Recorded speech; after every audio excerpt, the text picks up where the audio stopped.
Hey there. Welcome to episode 3, which is part 2 of the Deltona Massacre story. My name is Holly, and I'm the host of this new weekly podcast, Tell Me a True Crime Story. Within the next few episodes, I plan to tell you a little bit about myself, my background, and why I started a true crime podcast. Thank you so much for being here. My promises to you and myself as I start this new podcast are really very simple. I promise to get better over time as far as writing, researching, recording, and improving the overall sound quality of my podcast. And I promise to deliver well-researched stories in a thoughtful way. I have some small favors to ask of you. I know you are very busy, but if you do these things for me, it would really help my podcast grow. Please subscribe to my podcast and set your settings to download new episodes as they are released. Please tell your friends and family about my podcast. And please follow the podcast social media pages where I will post pictures relevant to each episode and in general just keep you updated about the podcast. Most of the pictures that I've posted so far on social media are pictures that I took myself, and I take road trips when I can so that I can take my own pictures.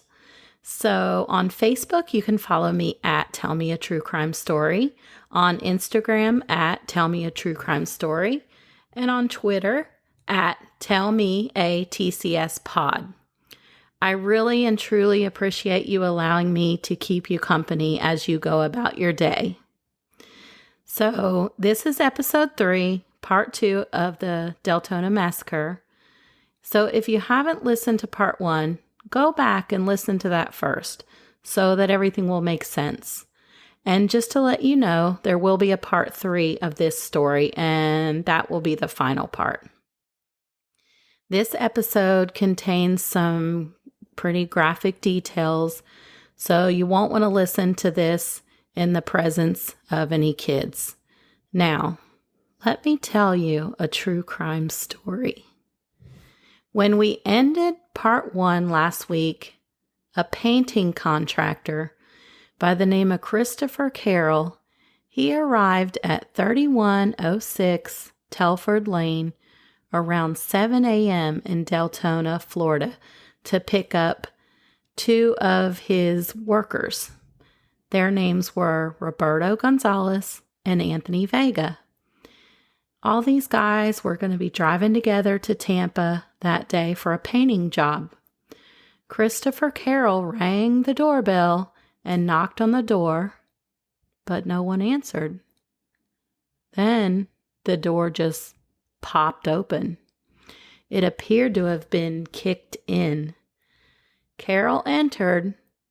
He looked into the master bedroom, which was just off to his right, and he saw a bed tipped up on its side with blood all over it. So he called 911.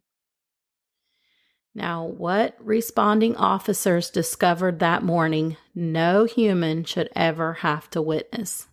The house was a total bloodbath. There was blood on the floors, the walls, and the ceilings. Court documents detail what a brutal, heinous, living hell these victims suffered through before they were either knocked unconscious or killed by the massively forceful blows of the metal bats. The moments of pure terror and mental anguish they had to endure were so unbelievably cruel. So, this is what happened. It was the wee hours of the morning, about 1 a.m., and the victims were all presumably sleeping. I believe all of the victims had to work that morning. They most likely heard the door suddenly burst open with the single kick that broke the deadbolt lock and the door frame. Reports indicate that all 4 perpetrators split up and went to different parts of the house to attack their victims. So the killers were attacking them almost immediately after entering. Therefore, the victims had virtually no time to react or grab a weapon to defend themselves. 18-year-old Jerome Hunter was the first to enter the house and immediately attacked victim 17-year-old Jonathan Gleason, who was in a recliner in the living room. Another victim, Roberto Gonzalez, who had also been in the living room with Jonathan Gleason, he ran to a back bedroom. 18-year-old Michael Salas chased him back there and hit him in the head with a bat. 27-year-old Troy Victorino, standing at about 6'6" and weighing around 270 pounds, went directly to the master bedroom immediately upon entering the house. In the master bedroom is where victims Erin Belanger, who was 22 years old, and her boyfriend, Flaco, Ayo-Ramon, who was 30 years old, that's where they were sleeping. Jonathan Gleason tried to get up from the recliner in the living room, but Victorino came out of the master bedroom and hit him in the back of the head with a bat. Jonathan Gleason did not move again. According to Hunter, Victorino ordered him to, quote-unquote, go help the others. In another back bedroom, Hunter found 18-year-old perpetrator Robert Cannon and 34-year-old victim Anthony Vega, quote-unquote, swinging at each other. Vega had a stick, and he was attempting to fight off Cannon with it. After Salas hit Anthony Vega on the shoulder with his bat, Anthony Vega dropped his stick. Then Victorino entered and said something to Anthony Vega in Spanish. Hunter said Vega's eyes got really wide at this point. Now, there's no telling what Victorino said to victim Anthony Vega in Spanish, but no doubt victim Anthony Vega was feeling hopeless and pure terror at that point. Victorino began to beat Anthony Vega after pushing Hunter and Cannon out of the way. Salas was still in a back bedroom beating Roberto Gonzalez, who had retreated back there from the living room when the group first broke in. Salas yelled for help, and Cannon went to him and helped him beat Roberto Gonzalez. Salas later testified that Hunter found 19-year-old victim Michelle Nathan hiding in a closet under laundry. She pleaded for her life, but Hunter beat her to death and stabbed her. At some point, Erin Belanger's little dachshund named George was stomped to death. It's not clear which of the perpetrators killed little George. Imagine that scene for a moment and the victim's last moments on this earth.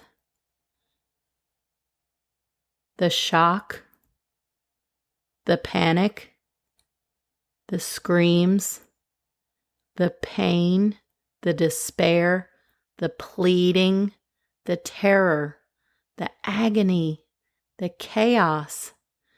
Their last moments were a pure living hell on earth. Medical examiner Dr. Thomas Beaver performed the autopsies on the bodies of the victims. The injuries to their bodies were numerous and devastating, as you can imagine. The following are some, but not all, of the injuries that were inflicted on these poor, innocent people. They'd tried to fight back and fight off their attackers. They had defensive injuries to their arms and hands to prove that. They had contusions, which are bruises, all over various parts of their bodies, their shoulders, their arms, their faces, their heads, necks. They had sharp force injuries, stab wounds, cuts, and lacerations. 2 of them had incised wounds to the neck through the jugular vein, arteries, or trachea. Most of their faces were unrecognizable because the bony structure of their faces had been crushed. Teeth were missing in at least 2 of the victims. At least one of the victims had their jaw fractured. Their heads had gaping wounds, and some had gaping wounds on other parts of their bodies too. There were skulls that were deformed and fragmented, and fragments of their skulls lacerated their brains. Some had basilar skull fractures, which is a break at the base of the skull. This is the most serious type of skull fracture and takes substantial, devastating force to inflict. One of the female victims was brutally raped with a bat. There was much trauma, damage, and injury caused to her body.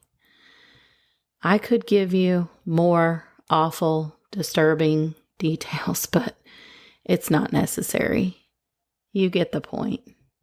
Erin, Flaco, Jonathan, Roberto, Michelle, and Anthony all had their lives stolen in a most ferocious, barbaric, merciless way. The victim's cause of death was blunt force trauma to the head. The stab wounds and incised wounds on the victims were most likely inflicted post-mortem, and the sexual assault with a baseball bat on one of the female victims was committed post-mortem. According to court documents, tasked with documenting the crime scene was Florida Department of Law Enforcement crime scene investigator Stacy Colton. She photographed a heel print on the front door, located 36 inches up from the floor. This was at the level of the front door handle. By the front door, she also photographed footwear impressions that measured 13 inches in length. That print was later matched to Troy Victorino's Lugz brand name boot. Colton sketched where each victim was located and the placement of furniture. There were broken lamps, furniture was askew, and televisions were knocked down. A knife handle and a bloody knife were recovered from the house. In a corner of the dining room, the Orlando Sentinel reported, a composition notebook was recovered that had written in it the non-emergency telephone number for the Volusia County Sheriff's Office and the names Victorino, Troy, Jerome, and Jerome.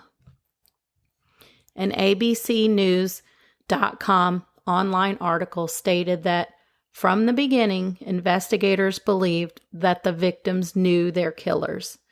The investigation quickly led them to Troy Victorino. He'd been overheard by several vowing revenge for the quote-unquote theft of his Xbox gaming system and clothes from the Providence Boulevard home of Erin Belanger's grandparents. Then Sheriff Ben Johnson of the Volusia County Sheriff's Office told NBC News that Troy Victorino's possessions had been found at Erin's home where the murders occurred, quote-unquote, boxed up, waiting for him. In this news article, Sheriff Ben Johnson also stated that, quote, this is the worst thing I've ever seen in my career, end quote. By this time, former Sheriff Johnson had been in law enforcement for 33 years. So in 33 years, this is the worst thing he'd ever seen, which is totally believable. So when investigators began to question family and friends of the victims and other witnesses, they learned of the events leading up to the murders on Telford Lane. Because Troy Victorino had been heard by several people stating that he was angry that Erin, quote-unquote stole his property, he was developed as a suspect. The day after the murders, on Saturday, August 7th, 2004, Troy Victorino and Jerome Hunter were found in Deltona, Florida. Victorino was arrested on a felony probation violation, and Hunter was initially questioned as a witness. 18-year-old Jerome Hunter confessed and implicated Troy Victorino, Michael Salas, and Robert Cannon in the killings as well. Sheriff Ben Johnson and Chief Deputy Billy Lee arrested Michael Salas and Robert Cannon later that same night. They both confessed too. Troy Victorino never did. Court documents in this case state that in late August of 2004, a grand jury indicted all 4 suspects in a 15-count indictment. The state attorney's office intended to seek the death penalty on all 4 co-defendants. They served notice of this decision on September 1st, 2004. On May 5th, 2006, there was a change of venue in this case from Volusia County, Florida, to St. Johns County, Florida, which is a couple of hours' drive away from Deltona, Florida. Robert Cannon, the driver of the white expedition used to drive to the home where the murders occurred, ended up pleading guilty in exchange for a life sentence and his testimony against the other 3 suspects, Troy Victorino, Jerome Hunter, and Michael Salas. However, during the trial of his former co-defendants, he refused to answer questions from the prosecuting attorney. He said that he wasn't guilty and that he wanted a trial. Robert Cannon lost his bid for his own trial. Instead, he was given a life sentence without the possibility of parole. Cannon is held in close custody at Sumter Correctional Institution as inmate number C00095. Sumter Correctional Institution is an all-male institution housing mixed-level security offenders, those that are held in minimum, medium, and close custody. It houses both adult and youthful offenders and is among the largest of Florida's state prisons. It is home to over 1,600 prisoners. Michael Salas was also sentenced to life in prison without the possibility of parole. He is currently held in close custody at Central Florida Reception Center, East Unit, located in Orlando, Florida, as inmate number C00014. The Central Florida Reception Center East Unit is a state prison for men and houses both short-term and long-term offenders. On July 25, 2006, Troy Victorino was found guilty on 10 counts of the indictment. 1 count of obstruction of a crime scene investigation, 6 counts of first-degree murder, 1 count of abuse of a dead human body with a weapon, 1 count of armed burglary of a dwelling with a weapon, and 1 count of cruelty to animals. On August 1st, 2006, the jury recommended the death penalty for counts 2, 3, 4, and 5. Count 2 was for the first-degree murder of Erin Belanger. Count 3 was for the first-degree murder of Flaco Ayo-Ramon. Count 4 was for the first-degree murder of Jonathan Gleason. Count 5 was for the first-degree murder of Roberto Gonzalez. On counts 2 and 3, the jury voted 10-2 for death. On count 4, the jury voted 7-5 for death. And on count 5, the jury voted 9-3 for death. On September 17, 2006, the Honorable Judge William A. Parsons upheld the jury's recommended verdict and sentenced Troy Victorino to death. Troy Victorino is held under maximum security custody at Union Correctional Institution as inmate number 898405. Union Correctional Institution is Florida's oldest prison. It opened in 1913. It is an all-male facility located in Rayford, Florida, and houses over 2,100 inmates. Also, on August 1st, 2006, the jury recommended Jerome Hunter be put to death. Their vote was 10-2 in favor of the death penalty for the first-degree murder of Jonathan Gleason, 9-3 for the first-degree murder of Roberto Gonzalez, 10-2 for the first-degree murder of Michelle Nathan, and 9-3 for the first-degree murder of Anthony Vega. On September 21st, 2006, the Honorable Judge William A. Parsons upheld the jury's recommended verdict and sentenced Jerome Hunter to death as well.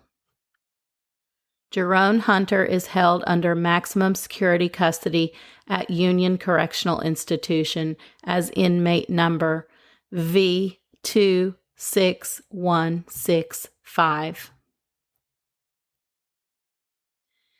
This has been Part 2 of the Deltona Massacre.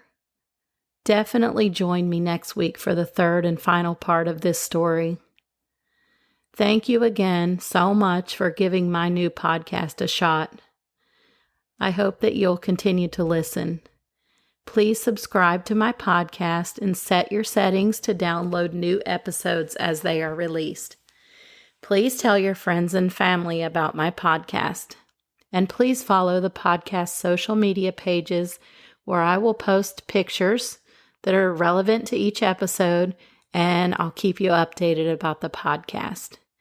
Many of the pictures that I post are pictures that I took myself. They're not stock photos. So on Facebook, you can follow me at Tell Me a True Crime Story. On Instagram, the same thing, at Tell Me a True Crime Story. And on Twitter, it's at TellMeATCSPod. So please tune in next week, and I'll tell you another true crime story.